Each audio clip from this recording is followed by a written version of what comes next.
Tallinnasse jõuad sa, siis jääma pead siia hetkeks peatuma. Sa vaata, kus sinetamas silmapiir, seal ongi see kuulus neerut. Sa vaata, kus sinetamas silmapiir, seal ongi see kuulus neerut. Tere päevast, hea kuulaja! Meie oleme Kadrina Keskkooli 62. linna vilistlased Kaarel Karell ja Marko Raumann. Täna kuulete Neeruti seltsi taskuhäälingu 3. saadet. Kuid enne veel, kui saatega pihta hakkame, tutvustame siis ennast natuke lähemalt. Nagu te teate, siis ma olen Kaarel, Kadrina Keskkooli vilistlane. Käin mina siis praegu Tallinna Ülikooli ajalookursuse esimesel kursusel. Õppisin ka natuke aega Tartus, seal ei sobinud ja aitan oma klassivenda Markot tema projektides. Just, selge. Väga sarnane jutt sinuga on ka minul, välja arvatud siis Tartu jutt ja ka nimi on teine. Mina olen siis Marko, õpin ka Tallinna Ülikoolis ajalugu, aga siis teisel kursusel. Ja vallarahvas võib-olla on märganud ka seda, et kord kuus korraldan Kadrina rahvamajas mälumängu Kadrina Kilbar ja kirjutan kodukandis ka siis ajaloonurga artikleid. Aga kus sul tekkis see idee taskuhäälingut teha? Idee osas ma mäletan, et sa eelmisel aastal tegid ju seda giidikoolitus, see oli ka aprillis vist või? Jaa, see oli seal kevadel, jah. Just. Ja siis sa pidid tegema nii-öelda sellise lühikese tutvustuse Kadrinast. Ja siis sealt ju tekkis mõte sul, et kuule, äkki teeks nagu üle Eesti erinevatest kohtadest midagi analoogset. Jaa, see mõte mul tekkis küll, jah. Just. Aga ma laitsin ju kohe selle maha, et kooli kõrvalt nagu ei jõua igale poole ja logistiliselt oleks ka üsna kulukas ja keeruline. Ja siis ütleme, selles sinu ettepanekust tekkiski siis aasta alguses nüüd mõte siis taskuhäälinguga alustada. Aga kuna me juba selle taskuhäälingu juurde tagasi tulime, siis me tegelikult sooviksime oma kallitelt kuulajatelt ka tagasisidet, sest ega sa ainult raamatut kaane järgi ei saa hinnata. Täpselt. Aga kui sa juba raamatutest juttu tegid, siis meie tänaseks saatekülaseks on pikaaegne Kadrina raamatukogu juhataja Ene Heide. Sammud siis sinna poole kähtus ja kui kiired säästud oled kohal pea, näed metsi ja mägesid ja järvi vaid ning nende vahel vägevaid põllumaid. Näed metsi ja mägesid ja järvi vaid ning nende vahel vägevaid põllumaid.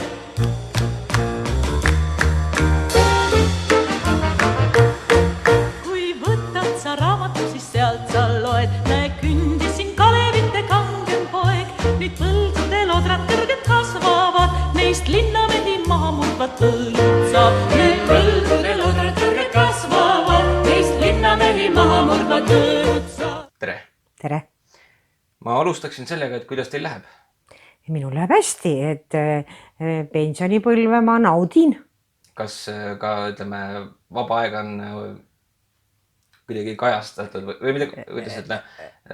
Et millega ma sisustan seda vaba aega või? Sisustatud. Oi, ma olen palju teatris käinud, mida ma oma tööajast eriti teha ei saanud, sest töö oli väga kiire. Ma olen käinud kontsertitel, ma tegelen oma perega, oma lastelastega ja väga palju loen. Et ka tööajast ei olnud võimalik nii lugeda. Mida te siis viimati lugesite? Praegu tõin ära Marje Ernitsa ühe kriminulli, aga muidu kõike kohe. Et Kuu teine pool, Urmas Vadi on mul pooleli praegu, nii et mitu raamatut. Ja kui ma pensionile jäin, siis ma tegelikult mulle väga meeldis hakata lugema kriminaalromaane.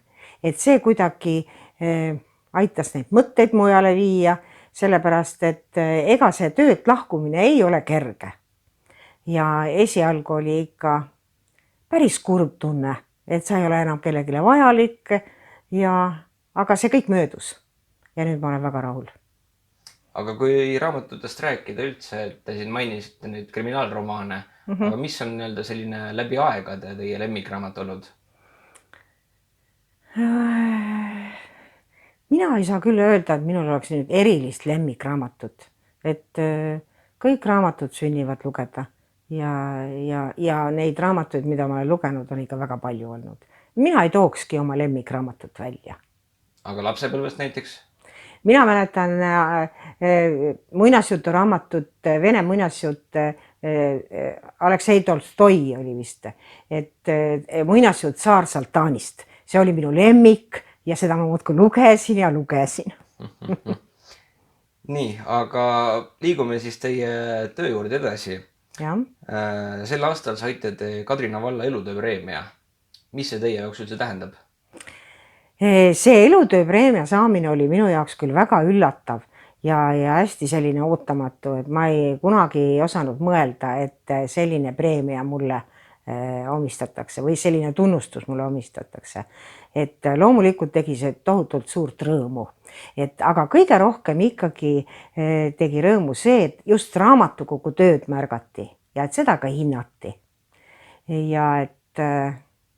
Aga nagu ma vist juba vabariigi aastapäeva seal kõnes ütlesin, ma ei tea, kas teie kuulasite seda, aga ütlesin, et mina ju ei teinud tegelikult seda tööd üksi, et mul oli taga väga tugev meeskond ja mina olin see taktikepi vibutaja ja minul olid omad eesmärgid, mis ma olin siis endale seadnud ja minu jaoks oli minu tööelus need eesmärgid ellu viia ja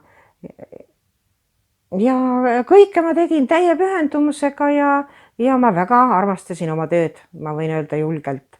Ja mulle meeldis raamatukogu töö.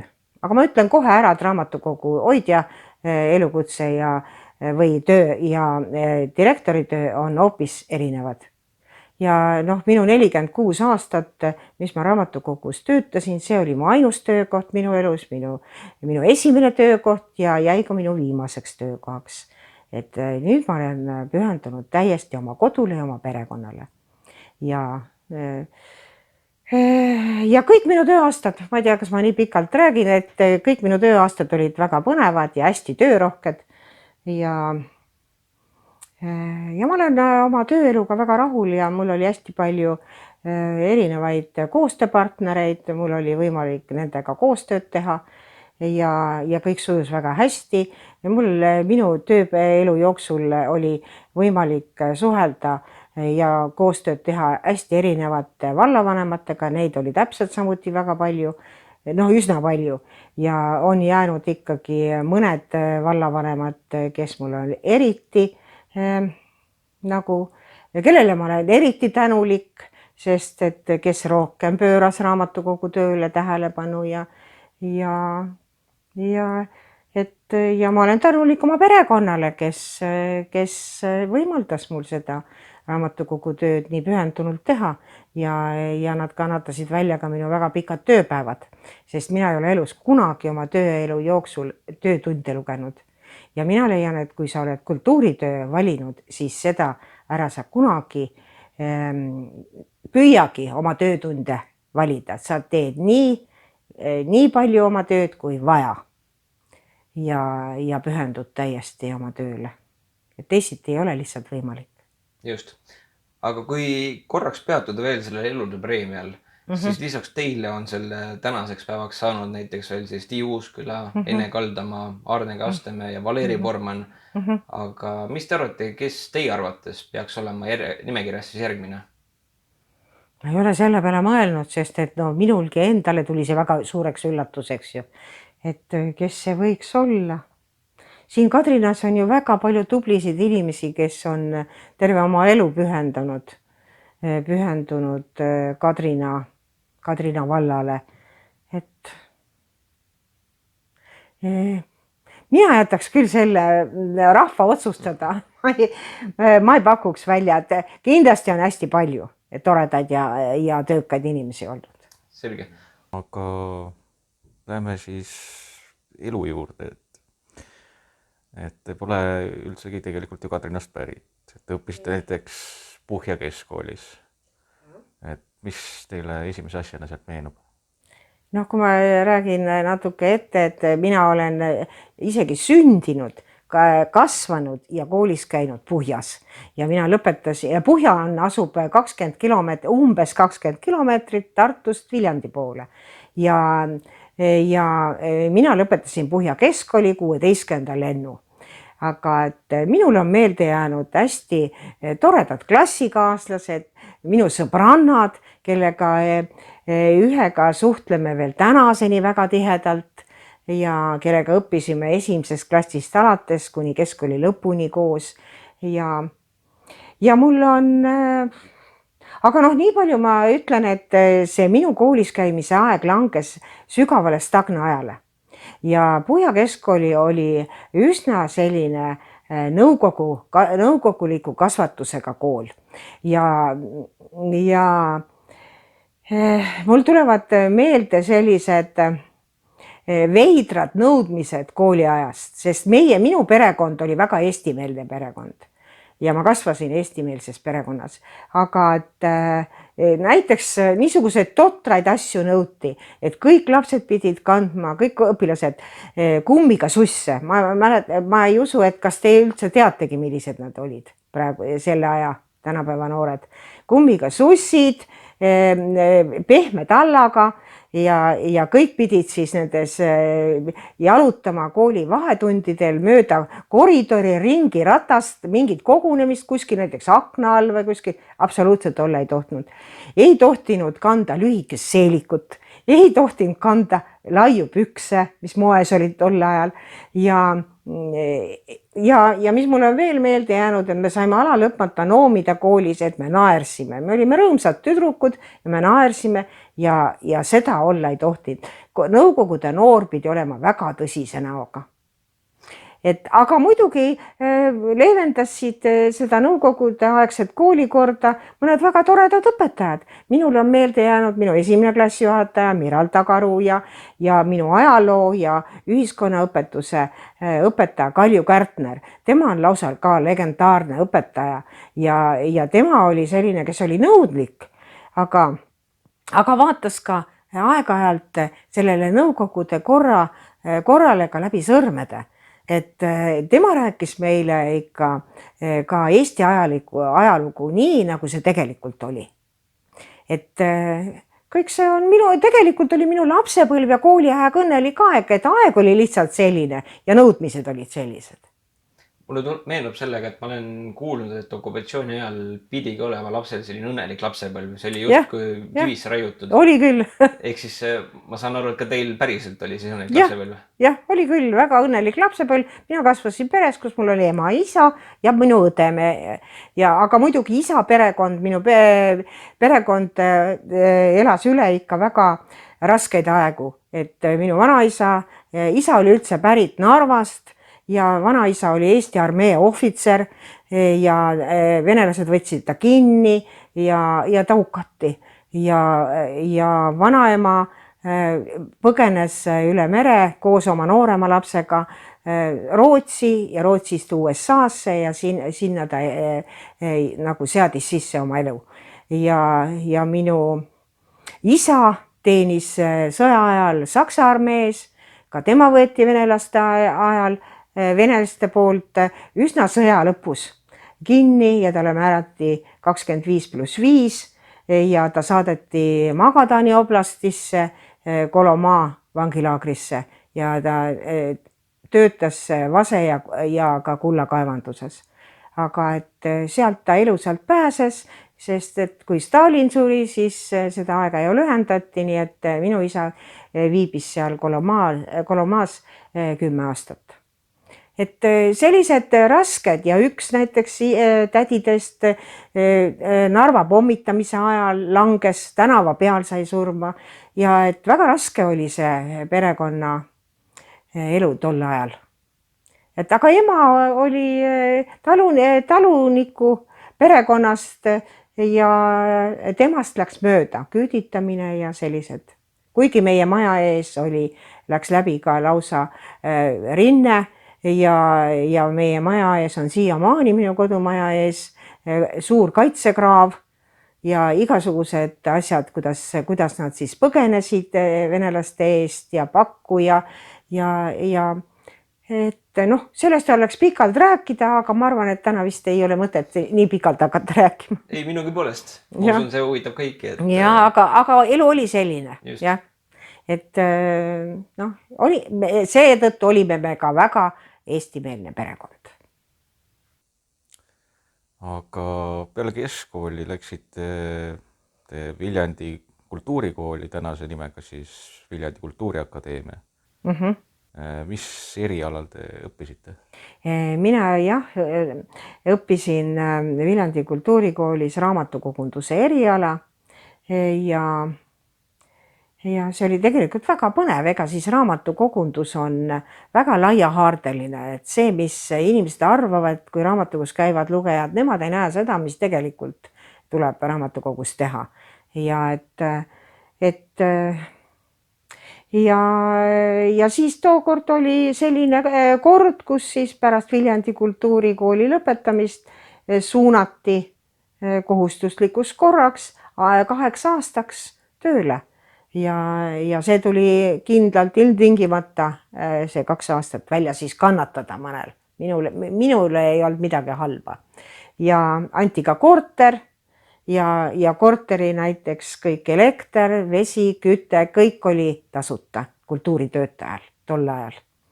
Ja mis ma veel ütlen,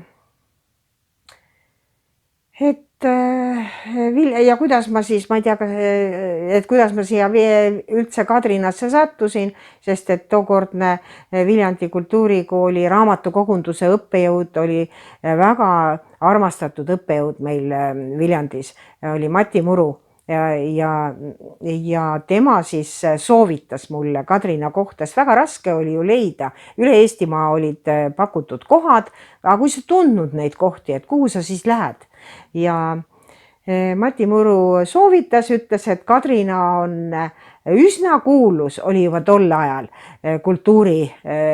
aktiivse kultuurielu poolest ja väga sügavate ja pikkade kultuuritraditsioonidega koht. Ja Mati Muru ütles mulle, et mine Kadrinasse, et seal on väga põnev töö, ootab sind ees, seal on küll palju tööd, aga seal on huvitav. Ja et mine ja proovi, kas sa saad hakkama ja sa kindlasti saad. Ja nii ma siis Kadrinasse sattusingi. Ja ma olen väga tänulik Mati Murule, et ma siia mind saadeti. Tookord oli ka selline komisjon moodustatud, suunamiskomisjon ja ma mäletan, et suunamiskomisjoni esimees oli Maie Kross. Tema kirjaniku William Krossi abikaasa. Ma ei tea, te ilmselt teate kirjanikku. Olen kuulnud. Ja tema oli ka riigi eksamite komisjoni esimees. Nii et kõik läks väga hästi. Mul olid kõik riigi eksamid 5 näiteks, ma võin kohe julgelt öelda. Ja nimid siis saadeti Kadrinasse. Ma ei tundnud siin mitte kedagi. Aga kui te siia tulite, milline oli esmamulje Kadrinast? Kadrina mulle meeldis, aga raamatukogu asus Rahvamaja teisel korrusel ja kui ma siis sinna esimest korda läksin, siis ma lausa ehmatasin ära, et millised töötingimused on raamatukogul. Raamatukogu lagi tilkus läbi, ämbrid olid pandud alla, et vett püüda, raamaturiiulid olid kõdunenud, et tuul puhus lausa aknaraamidest läbi, et nii külmad olid ruumid ja et tuli aeg-ajalt siis käia ennast soojendamas vastu ahju, oma selga soojendamas.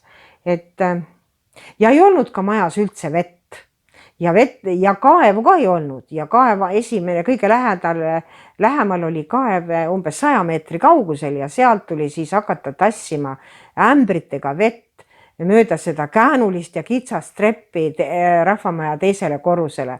Sama oli ka küttega, brikett ja tuhk teisele korrusele või brikett ja puud teisele korrusele, tuhk jälle välja ja see oli selline aeg, aga enamik raamatukogusid olid sellises olukorras Eestimaal. Ega siis midagi ei olnud imestada, aga muidugi noorte inimest ehmatas ära, aga ma sain kõigega hakkama, noor inimene saab alati kõigega hakkama ja harjusin selle töökeskkonnaga ja kogu selle tööga. aga te mainisite neid nii-öelda kohustuslikku aastaid ka juba, kus pärast siis kooli peab töötama. Aga kui teil algselt oli plaan minna kodukanti tagasi, et see muutus aja jooksul, et mis te arvate, mis oleks olnud teisiti, kui te oleks Kadrinast lahkunud? Jah, mul oli tõesti plaan, et ma olen oma kohustuslikke aja ära ja siis lähen kindlasti oma kodukohta tagasi, aga tegelikult nii see ei läinud. Ja mul on hea meel, et see nii ei läinud.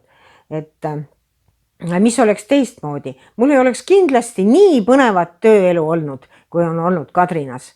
Ja ma ei oleks saanud kindlasti ennast nii palju teostada, kui ma olen saanud Kadrinas raamatukogus töötades. Sest ma töötasin ju 21 aastat Kadrina raamatukogu juhatajana ja 22 järgnevat aastast Kadrina valla raamatukogu ja selle filiaalide direktorina. Ja see elu oli ikka väga-väga väga põnev ja mulle väga meeldis oma töö ja ma tõesti väga suure pühendumusega seda tööd tegin. Et minu jaoks oli kohe algselt plaan, et raamatukogu peab muutuma edukaks. Aga mis veel oleks teistmoodi olnud? Mina arvan, et minul ei oleks olnud nii toredat perekonda, nii vahvat perekonda, nagu mul praegu on. Et kes siis tõesti väga toetasid minu tööelu ja et mul on minu kallis abikaasa, minu 2 väga toredat ja ägedat last ja minu lapselapsed, et minu soov oli, et minu lapsed kindlasti omandaksid hariduse korraliku, et nad saaksid elus hakkama ja mul on väga hea meel, et nendel minu pojal ja minu tütrel on omandatud kõrgharidus ja minu lapselapsed on ka toredad, et Sussu, ma nimetan teda Sussuks, et Susanna on hästi aktiivne tüdruk, ta tegeleb nii paljude erinevate aladega, õpib koolis, käib samas ka tööl, tegeleb fitness spordiga ja väga edukalt ja ta on isegi saanud maailmameistrivõistlustel pronksmedali, eks ju, omandanud. Või teeninud välja, et nüüd on tal jälle plaan minna, et nüüd järgmised MM-võistlused fitnessis toimuvad Hiinas ja temal on plaan minna, temal on see väga suur ja tähtis hobi, et sellele ta pühendab ennast. Ja et ma olen tegelikult väga õnnelik inimene, sest ma tõesti rõõmuga räägin oma lastest, et nad on nii toredad. Selge. Aga kui tulla nüüd raamatukogu töö juurde tagasi, siis aastal 1975 loodi Eesti NSV Raamatusõprade Ühingu Kadrina algorganisatsioon, millest siis 2009 kasvas välja MTÜ Kadrina kirjandusklubi. Mida see üldse endas algselt kujundas? Et jah, et oli Kadrinas tegutses Eesti NSV Raamatusõprade Ühingu Kadrina algorganisatsioon ja et mis endas kujutas? See toetas ikkagi väga raamatukogu tegevust, et inimesed ju tahtsid raamatukogus koos käia ja algselt oligi koosnes sellised umbes 20 inimesest või tähendab algselt tulidki kokku umbes 20 inimesest selline tuumik, et kes siis pidevalt koos käisid ja kui mul tuleb meelde, et kes need olid esimesed, et kõigepealt tegelikult alustas selle Raamatusõprade Ühinguga Hilja Unt, seejärel Tiiusküla ja siis hakkasin mina sellega tegelema ja tegelesin sellega siis kuni oma tööaastate lõpuni, ükskõik mis nime ta siis kandis see Raamatusõprade Ühing. Ja et käidi koos, istuti ümber laua, igaüks võttis midagi maitsvaid suupisteid kaasa, joodi kohvi ja maitsti neid suupisteid, arutleti väga palju, oli loetud raamatute üle arutleti, kuulati ka reisimuljeid, sest tol ajal oli vähestel võimalus välismaal reisil käia ja kui keegi siis käis, siis kutsuti ta kindlasti raamatukokku reisimuljeid jagama. Käidi ka ühiselt teatris ja muudel väljasõitudel. Et tegelikult oli see hästi tore aeg ja siiamaani meenutatakse neid istumisi. Ja ega tegelikult ju raamatukogus nagu selline töö sisu ju ei muutunud ja ei ole muutunud siiamaani. Ainult, et tänapäeva on paremad tehnilised võimalused ja on paremad rahalised võimalused ja on võimalik inimestele pakkuda palju kõrgemal tasemel kultuurisündmusi, on võimalik olnud ka lugejateenindust parandada, et need kultuurisündmused, et meie mõte oligi ikkagi, et kultuurisündmuste kvaliteeti tuleb tõsta ja et peab olema ka vastav keskkond, kuhu inimesed tahavad tulla. Kui raamatukogu on remontimata, katkine ja selline pime ja mitte eriti ilus ei näe välja, siis inimene ei taha sellistesse ruumidesse tulla. Tänapäeva inimeste soovid ja nõudmised ja huvid on absoluutselt muutunud. Et ajaga nad muutuvad. Ja nii oli, ma ei tea. Ja sellest kasvas välja Raamatusõprade Ühingust 2009. aastal MTÜ Kadrina kirjandusklubi. Aga mis seda, ajendas üldse tegema? Kirjandusklubi ajendas tegema see, et just meie soov oli pakkuda inimestele kõrgemal tasemel kultuurisündmusi ja et tuua ka näiteks linnast maale kõrgkultuuri, anda inimese võimalus neid kultuurielamusi saada just siin kodukandi lähedal, kodukandis ja ma mõtlen, et minu soov oli ikkagi muuta ikkagi raamatukogu võimalikult edukaks.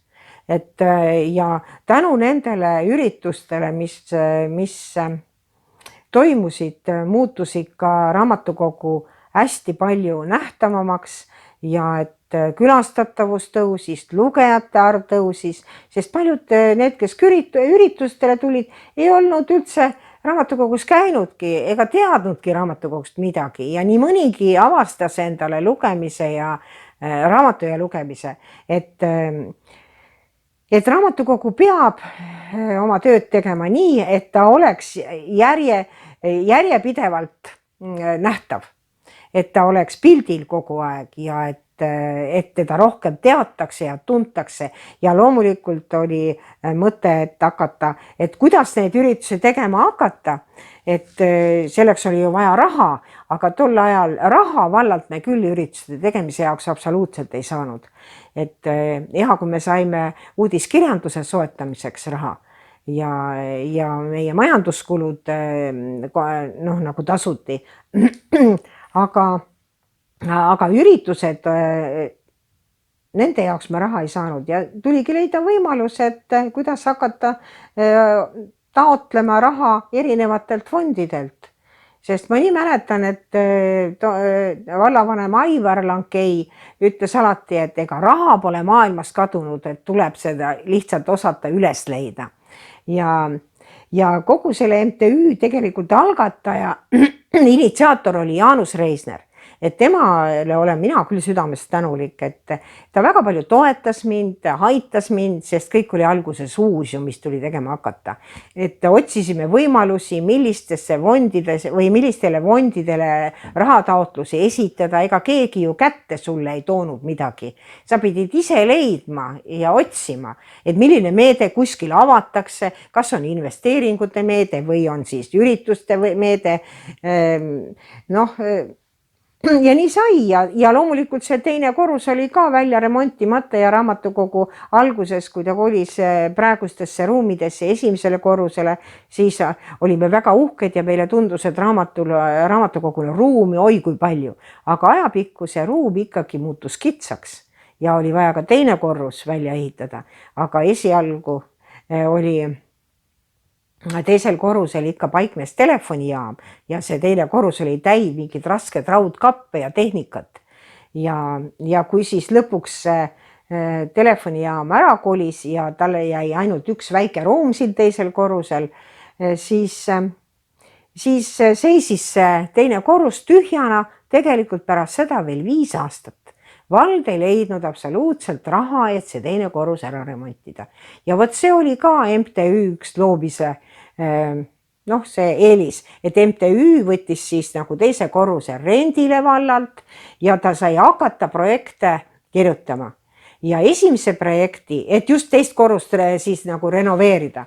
Ja esimese projekti tegin mina koos Jaanus Reisneriga, tema õpetas palju. Ja mul vedas, et Kadrinasse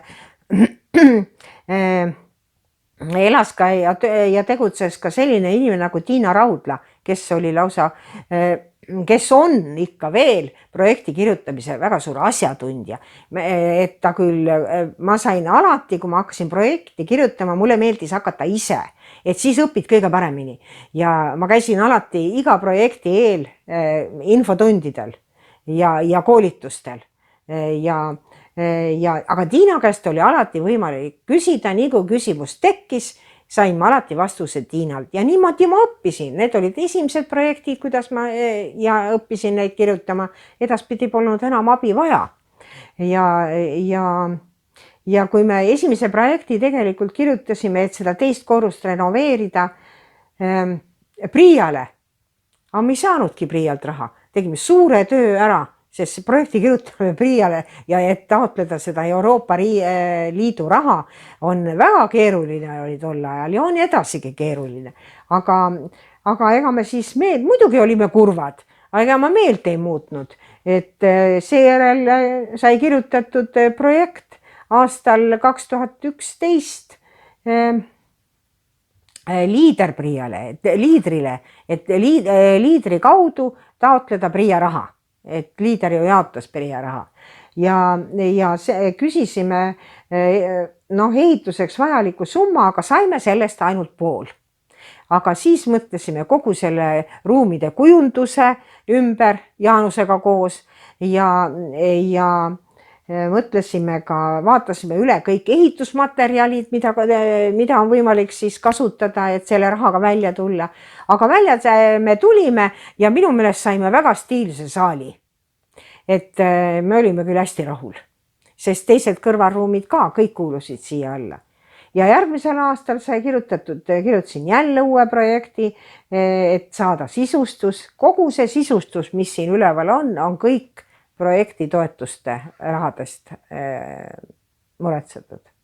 Ja Jaanus aitas ikka väga kaasa, et saada ka siia esitlustehnika siia saali, et ka kinotehnika, et hakata näitama Eesti uuemat filmiloomingut ja seda kino klubilises miljöös siis. Et sellised suunad, sest ma olin juba pikka aega mõelnud, et milline peaks olema raamatukogu enne seda MTÜ avamist või asutamist, et milline peaks olema raamatukogu nišš. Minu jaoks oli väga oluline, et raamatukogu oleks innovaatiline, et teeks midagi selliseid, mida mujal raamatukogus veel ei tehta. Et mõelda välja sellist innovaatilist tegevust ja et see ju tõi ka raamatukogule kuulsust ja nagu ma ütlesin, see tõi lugejaid juurde, külastatavust juurde, raamatukogus sai selline väike armas kultuurikeskus ja see oli minu eesmärk. Et nii ta oli, et kõik läks hästi. Aga kui tulla selle algse teise korruse projekti juurde, siis mis jäi nagu projektile, mida nagu ei teostatud? Ütleme sellised suuremad asjad või? Et ei, me saime kõik teha nii, nagu me tahtsime. Ei seda küll, aga mõtlengi, et kui te pool raha ainult nagu saite projektiga, et... Ja, aga tegelikult meil oli kõik selline plaan, aga me muutsime natukene seda kujundust ja muutsime neid ehitusmaterjale, otsisime, et oleks võimalik ka natuke väiksema rahaga hakkama saada. Aga me saime ideaalselt. Ja Jaanus oli rahul ja meie olime rahul, et meie maitsed väga ühtisid. Et et kõik oli korras. Siis on hästi. Te siin eelnevalt mainisite ka seda, et ütleme põhikooli, keskkooli ajal sellised nii-öelda absurdsed asjad olid seal põhjas. Aga kui tulla teie töö juurde okupatsiooniaja perioodil, siis te olete ka meenutanud, et pidi täitma selliseid absurdseid ülesandeid. Jah, et noh, võt minu tööle tuleku aeg langeski sellele okupatsiooni ajale ja et mis mulle meelde on jäänud, et noh, raamatukogu oli selline asutus, oli nagu nõukogude inimese kasvataja, et raamatukogus ei saanud näiteks raamatukogu hoidja absoluutselt ise raamatuid komplekteerida. Need raamatud tulid kõik Tallinnast, Pipp Kollektorist ja kõigepealt jõudsid nad Rakvere raamatukokku, sealt saadeti, siis jaotati nad maakonna väiksematesse raamatukogudesse ja kõik need raamatud pidid ikkagi olema sellised nõukogude inimese kasvatajad, kasvatus pidi olema ikka ja ja kui me laenutasime raamatuid, siis oli nõue, et tuleb kaasa anda lugejatele ka ühiskondlik poliitilist kirjandust ja et see oli lausa kohustuslik. Ja mis ma veel mõtlen, et mulle tuleb meelde, et tuli kaasa anda NLKP keskkomitee materjale ja pleenumite materjale ja üks raamat oli selline Brežnevi Väike maa, mis oli nii vajalik igal juhul kõikidel lugejatele kaasa anda.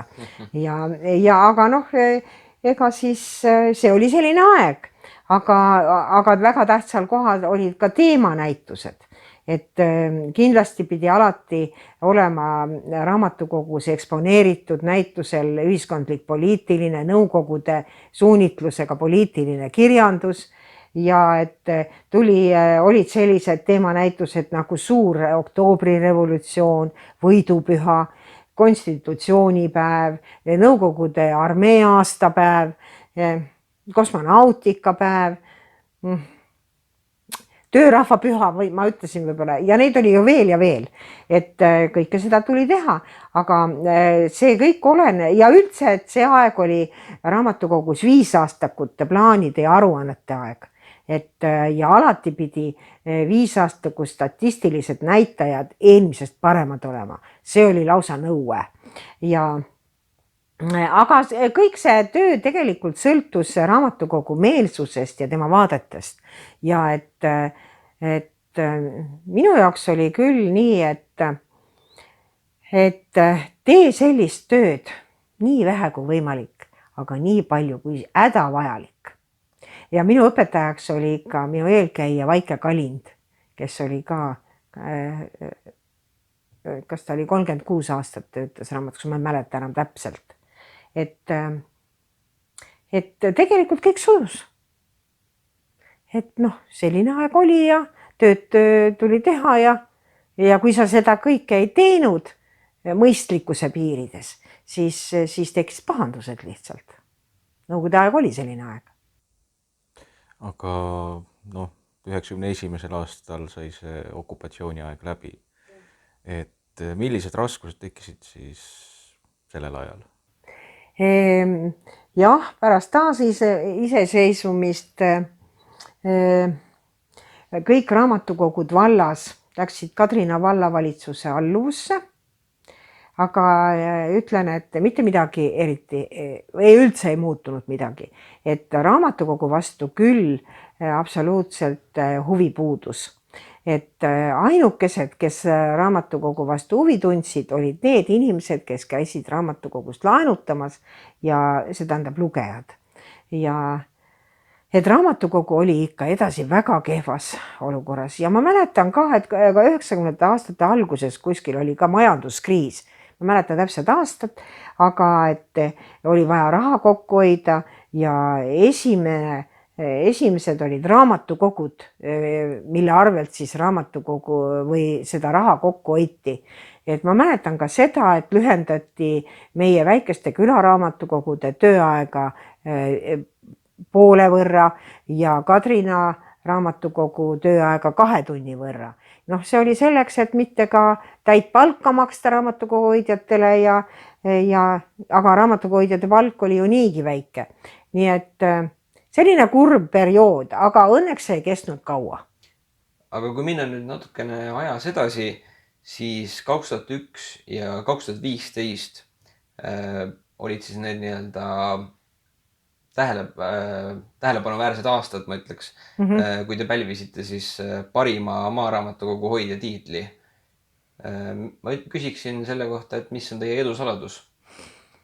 Mina tean, et neid tunnustusi oli tegelikult väga palju, aga jah, need parimad raamatukogu hoidja tiitlid siis tõesti andi nendel aastatel. Aga et see 2001 oli üldse esimest korda pärast taasiseseisvunud Eestis hakati esimest korda valima välja igast maakonnast parim raamatukogu hoidja. Aga et Kadrina raamatukogu oli ikka väga silma paistnud oma tegevusega. Me tegime ju kõiki selliseid asju, mida mujal ei tehtud võib-olla nii palju. Me olime hästi aktiivsed, me olime väga motiveeritud. Ja 2001 oli ka selline aasta, ju siis seda kõike märgati ja 2001 aasta oli ka see aasta, kus alustasime ettevalmistustöödega raamatukogu reformi läbiviimiseks ja et alustasime tööd selle uue raamatukoguna aasta 2002 kohe jaanuari algusest.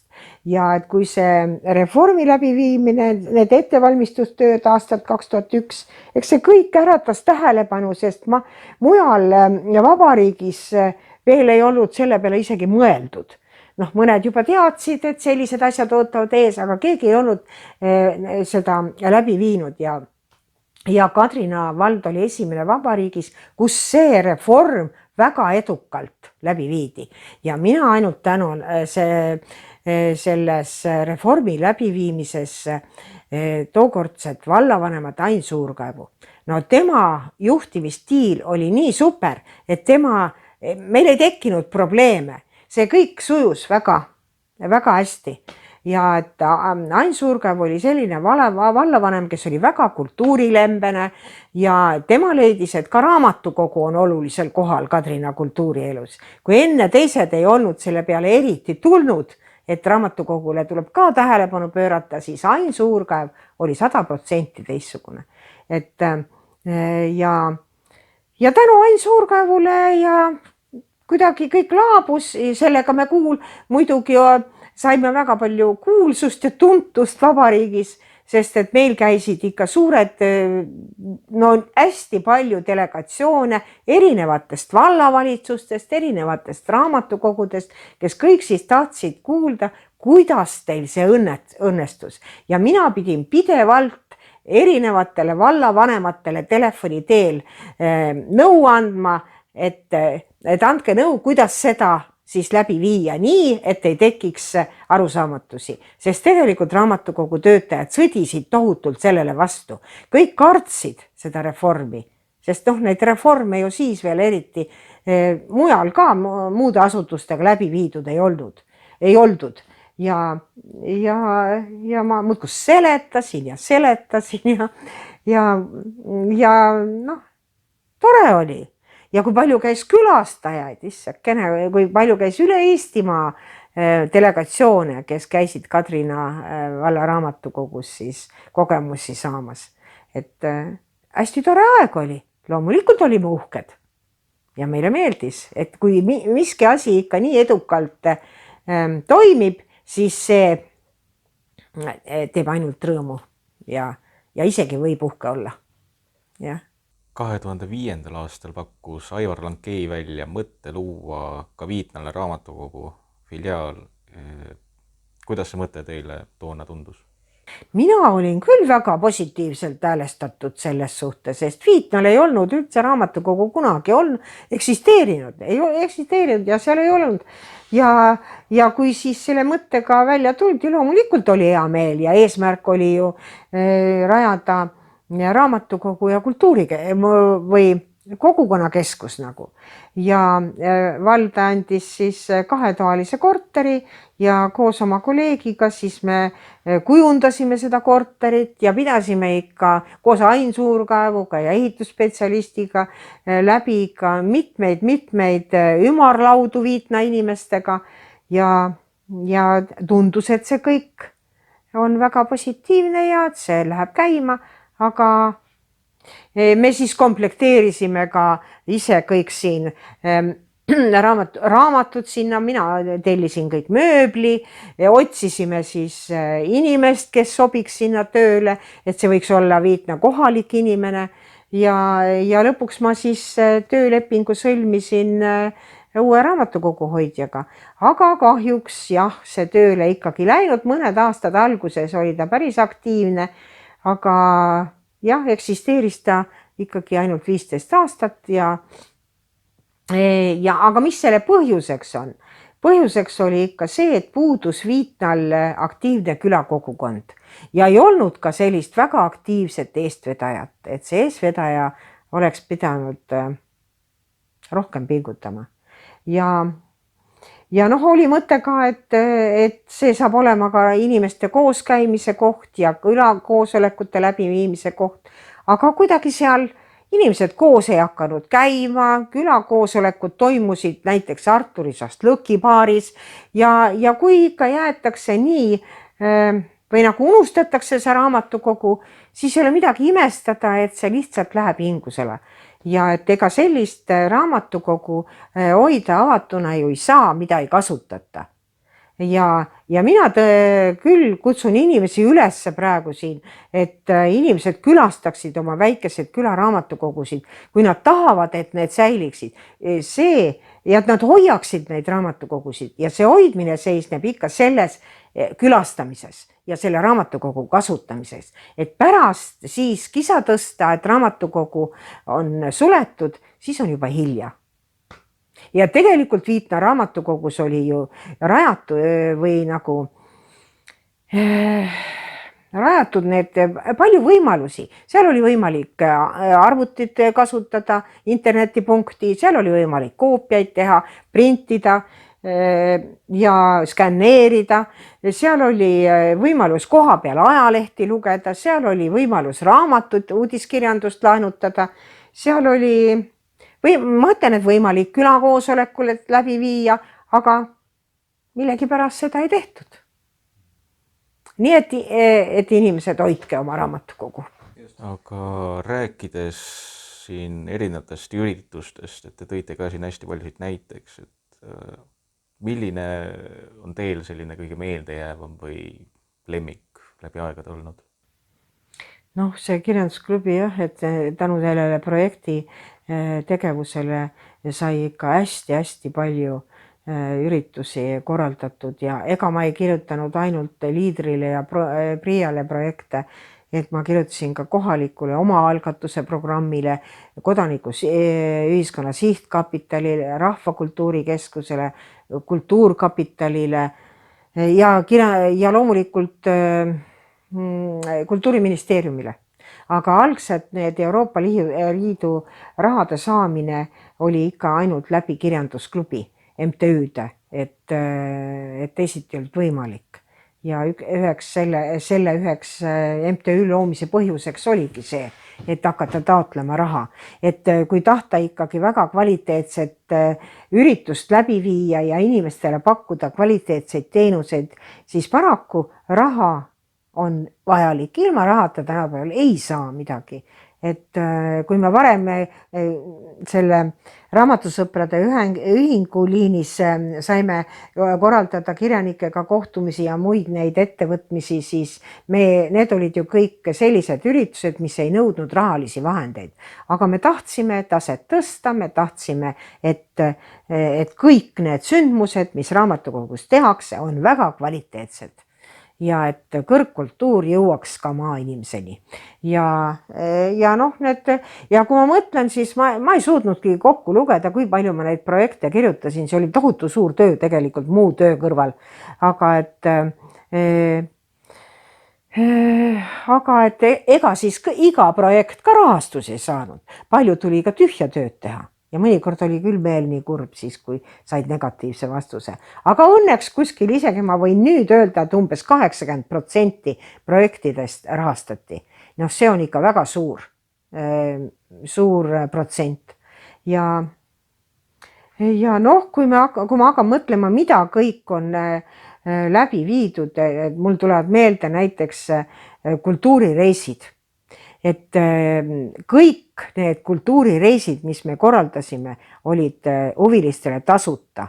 Et transport, toitlustamine, giiditeenus, kõik absoluutselt sai tänu projekti toetustele pakkuda inimestele tasuta.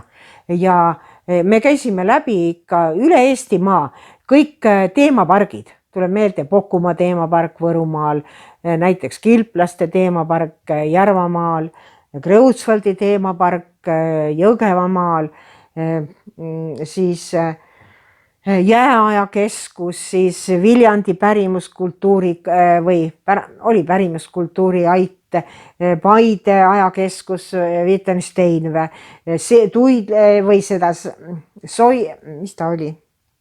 Tuulikut. Seidla tuulikut külastasime. Me külastasime ERM-i mitu korda, Kumut mitu korda, siis Vabaõhumuuseumid ka mitu korda, sest inimesed soovisid, aga kõikidele nendele asjadele sai kirjutatud projekt. Ja kõik need reisid sisaldasid ka toitlustust, et inimesed said tunda ennast mõnusalt, oma kogukonnaga koos käia ja võib-olla mõnel ei oleks muidu olnudki võimalus nendel kultuurireisidel osaleda. Ja mis tohutult meelde on jäänud, on 3-päevane kultuurireis Setumaale.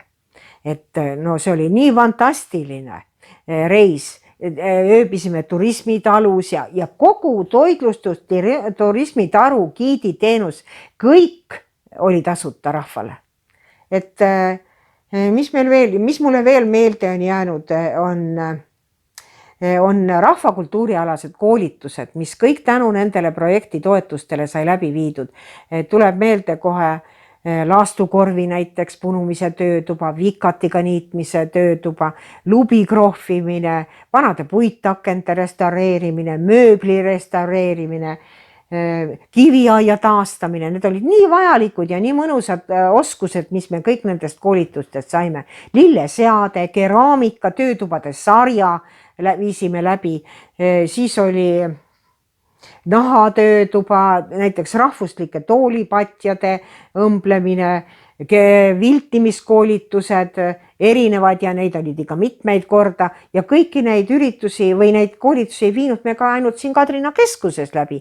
Me viisime ka näiteks Vohnia raamatukokku osakoolitusi, Hulja raamatukokku osakoolitusi, et see oli nagu kaasatud kogu Kadrina valla rahvas ja noh, see oli ikka väga põnev. Ja mis kõige populaarsemad olid salongiõhtud. Ja et meie saal võimaldas, ta oli tõesti ilus saal, alati kaunistasime saali võimalikult hubaseks tegime, panime küünlad põlema ja igal selle salongiõhtu juurde kuulus ka suupiste laud ja kui siis kontsert läbi sai, siis inimesed said maitsta neid suupisteid, kohvi juua, omavahel rääkida, muljeid vahetada ja see oli tohutult mõnus kogukonna kooshoidmise võimalus. Et inimesed olid rõõmsad ja meie salongiõhtud olid nii populaarsed, et peale Kadrina valla inimeste käis nendel salongiõhtutel ka näiteks inimesi Rakverest, Tapalt ja veel mujaltki. Et kui ma hakkan mõtlema, et kes need külalised kõik olid, et need külalised on olnud peaaegu suurem osa vabariigis tuntud muusikutest, lauljatest ja teistest kultuuriinimestest olid need või teistest kultuuriinimestest koosnesid need külalised. Et noh, kui näiteks Karl Madis oli siin viimasel ajal, siis oli Alen Vesiko, siis Margus Vaher või kumb ta oli, Margus Vaher vist oli. Ja näiteks ansambel Tuuleveski esines mustlas ja vene romanssidega koos Ülle Lihtveldiga. See oli nii fantastiline, ma ei tea, kas nad enam tegutsevad, aga see oli tohutult fantastiline. Siiri Sisas, Stig Rästa, Tuuli ja Teet Vellingud, Mihkel Raud, Jarek Kasar, näiteks Evelin Ilves ja Siim Rikker. Mul ei tule kõik meelde, neid oli nii palju ja osa neid üritusi salongiõhtuid ei saanudki siin ruumis läbi viia, sest huviliste hulk oli nii suur. Nii et mõnikord kasutasime ka Rahvamaja saali, Huvikeskuse saali ja Kolumõisa saali. Nii et Vaiko Eplik oli näiteks viimane, kui mina oma projekti läksin pensionile, hakkasin suunduma, siis ma lõpetasin oma projekti, tegin absoluutselt kõik korda, esitasin Priiale aruanded, sest Priia puhul on ju alati nii, et sa pead enne leidma raha oma ürituse või ettevõtmise läbi viima ja alles siis aruandega saad sa raha tagant järele. Nii et sa pead, igal juhul peab sul olema mingi rahaline varu enne. Algus ei olnud, siis ma mäletan seda, et Jaanus Reisner, tubli inimene, laenas kirjandusklubile raha, et me saaksime kogu seda projekti tegevust alustada üldse, sest paljud, kellel MTÜ oli loodud, pidid võtma näiteks pangalaenu, aga siis tulevad ju intressid peale ja see oli väga riskantne. Aga et meil vedas tänu tublile vallajuhile. Ja enne oli juttu ka, et see 2001, et parim raamatukoidja. Mina ka näiteks alustasin ka vallavolikogu kultuurikomisjonis tööd sel ajal ja tegutsesin seal 18 aastat. See andis võimaluse ka raamatukogu rohkem pildile tuua, raamatukogust rohkem rääkida, kui vajalik see raamatukogu on ja raamatukogule tuleb rohkem tähelepanu pöörata ja sai ka siis vallast läbi kultuurikomisjoniga mõnele üritusele siis sellistele väiksemaid summasid taotleda. Et alati on kasulik kultuurikomisjoni töös osaleda. Ja olla siis, see annab ka võimaluse kursis olla kogu Malla kultuurieluga. Mida veel, ma ei tea, aga ma tahtsin veel öelda ka, et mida veel kõik kirjandusklubi tehti, et oli ka loodud kinoklubi ja kinoklubis ka, see oli klubilises miljöös, toimusid erinevate Eesti uuemate filmide esitlused siin isegi enne Tallinnat. Jaanus Reisner organiseeris meile, käisid külalised, filmitegijad, ma mäletan, et näiteks Maria Avdjusko, Ilmar Raag, Tampet Tuisk, kes need meelde tulevad, Tiina Mälberg, Tristjan Priimägi ja veel palju. 2014. aasta vabariigi aastapäeval omistati teile ja Tiiu Kaarele Kadrina valla aastategija aunimetus. Mis tegi möödunud aasta nii eriliseks? 2013 paissime silma sellega, et kirjandusklubi juurde käivitasime kinoklubi. Ja et Jaanus muretses meile kinotehnika, selle esitlustehnika, et me saime hakata filme näitama. See sai alguse sellest, et raamatukogu Hoidla ruumis juba, kui Vaike Kalin pensionile jäi, siis andis mulle üle vanad filmirullid, need olid tolmual sealt Hoidla ruumis, plekkkarpides. Neid ei olnud ju võimalik vaadata enam, ei olnud sellist tehnikat enam meil. Ja siis ma hoidsin neid filmirulle, aga kuna 2013 aasta oli ka Eesti kultuuripärandi aasta, siis ma haarasin sellest kinni ja selle tähe all kirjutasin projekti kohalikule omaalgatuse programmile. Käisin enne koolitusel, sest see oli esimene projekt, mida ma sellele programmile olin kirjutanud ja selle projekti nõudmised on ka väga suured. Ja aga selle raha me saime, et siis tegelikult Jaanus Reisner rääkisime sellest, Jaanus Reisner võttis need filmirullid omale auto peale, viis Tallinnasse, Eesti Digikeskusesse, seal siis anti meile ka, esitati hinnapakkumine ja siis selle alusel küsisin siis selle projektiga toetust filmi digitaliseerimiseks ja kui film sai digitaliseeritud, meie mõte oli ka see, et nii kaua, kui veel on alles need inimesed, kes mäletavad seda aega, et nii kaua või nii, selleks tuleb ka õigel ajal see film digitaliseerida.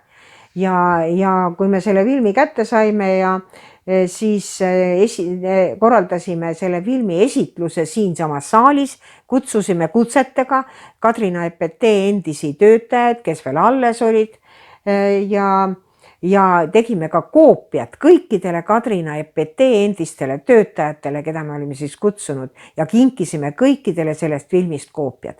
See oli nüüd see EPT reklaamfilm? Just, EPT reklaamfilm ja et õnneks ei olnud need filmirullid kaduma läinud ja tegelikult oli ju hästi tore seda vaadata. Inimesed jäid väga rahule ja siis tekkiski sellise, keegi tuli välja ideega, et miks mitte hakatagi siin niimoodi kinoklubi siis korraldama. Ja nii see alguse sai ja Jaanus oli ikka väga suur abiline selle asja juures. Üksinda raske teha oma muu töö kõrvalt, kui sul ei ole sellist tugevat, tarka meest kõrval, kes on alati abiks, nõuga ja jõuga. Ise tuli teha, aga tema andis nõu ja tema õpetas. Ja. Aga kui te saaksite nüüd ajas tagasi rännata, kohtuda iseendaga, kes on lõpetanud äsja keskkooli, et millist õpetussõnad te talle annaksite? Mina ütleks, et jää iseendaks. Ja et ise saad oma eluteed rajada ja kui sa midagi teed ja tahad teha, siis tee seda nii hästi, kui sa vähegi suudad. Aga kogu oma Kadrina eluga olen ma väga rahul. Ja ma ei oskagi muud öelda. Aga ütleme, kui tänapäeval on nooremal inimesel huvi raamatute kirjanduse vastu, siis ütleme, tal oleks soov tulla tööle raamatukokku, kas siis Kadrinasse või kuskile mujale. Milliseid tarkuseid te talle ütleksite? Mina kindlasti soovitan raamatukokku tööle asuda. Et tegelikult raamatukogu töö on väga põnev ja väga laiahaardeline. Ja kui sa asud raamatukogus tööle, siis on vahe, kas sa töötad raamatukogu hoidjana või sa töötad raamatukogu juhina. Aga kui sa arvad, et sa saad raamatukogu töö juurest lugeda, sest mina ka alguses arvasin nii, et lugeda, siis seda aega sul lihtsalt ei ole. Raamatukogu juhil seda aega kohe kindlasti ei ole. Et see tööosa tuleb koju õhtul kaasa võtta. Ja et mina soovitan, mis õpetussõnu, ma ütleks, et ole siis, et tee oma tööd täie ambitsioonikusega ja tee oma tööd hästi ja sea endale eesmärgid ja hakka neid siis ka ellu viima. Ja et ole julge, ole ambitsioonikas, mis on väga tähtis, ole ka mõnikord sõjakas, kui seda on vaja olla. Sest raamatukogule ja õpi põhjendama, selgitama, miks üht või teist asja vaja on. Et seda tuleb väga tihti teha. Ja sest raamatukogule ei tule keegi midagi niisama pakkuma, sa pead ise nõudma. Ja mis ma veel ütlen, et raamatukogu juhina ära püüa kõigile meeldida. Et see ei ole vajalik ja see ei ole ka võimalik. Et minu soov oli, et minu elutöö võtab vast üle just noor inimene. Et just ainult noor inimene, mitte jälle minuealine keegi. Et uuel inimesel tekivad uued mõtted ja uued ideed ja tema on suuteline raamatukogu arengus ka edasi viima. Aga ta peab austama ka neid traditsioone, mis juba raamatukogus on välja kujunenud. Ja soovin ainult sellele uuele, kes siis iganes raamatukokku tööle läheb, palju edu ja hästi palju kannatlikkust ja jõudu, sest tegelikult see töö ei ole üldse kergete killast. On levinud selline ütlus, et see on muusika minu kõrvadele. Jah. Aga milline oleks üks hea raamat silmadele?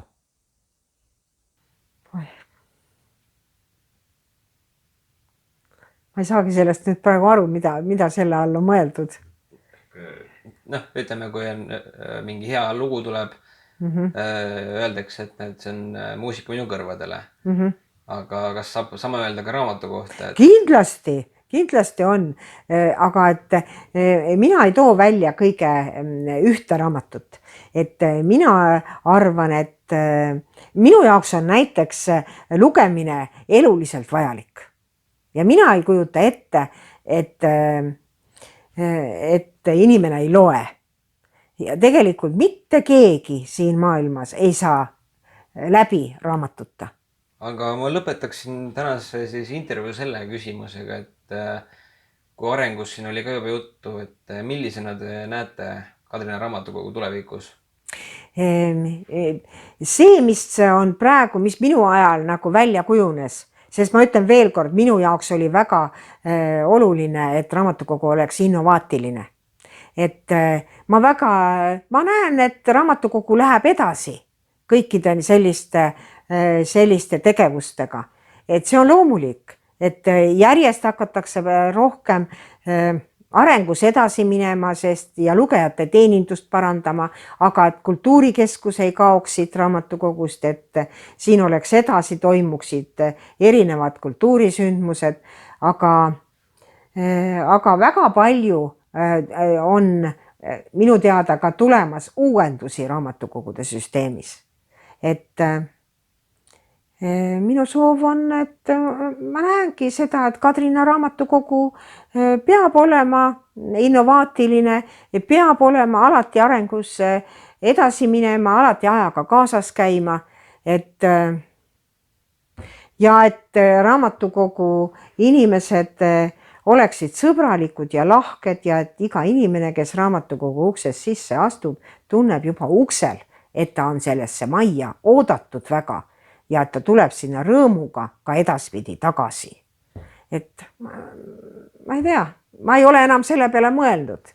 Et mina tahan ikkagi, et raamatukogu areneks edasi, aga ei unustaks vanu traditsioone.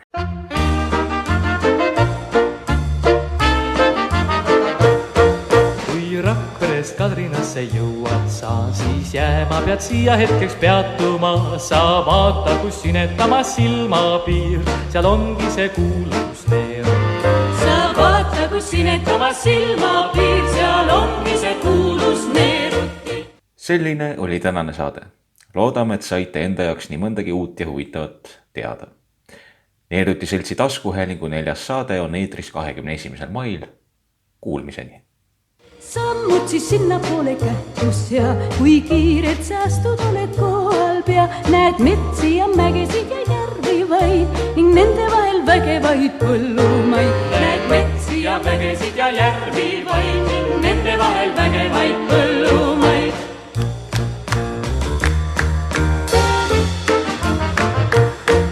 Kui võtad sa raamatu, siis sealt sa loed, näe kündisin Kalevite kangem poeg, nüüd põldudel odrad kõrged kasvavad, neist linnamehi maha murdvad põllud saab. Need põldudel odrad kõrged kasvavad, neist linnamehi maha murdvad põllud saab.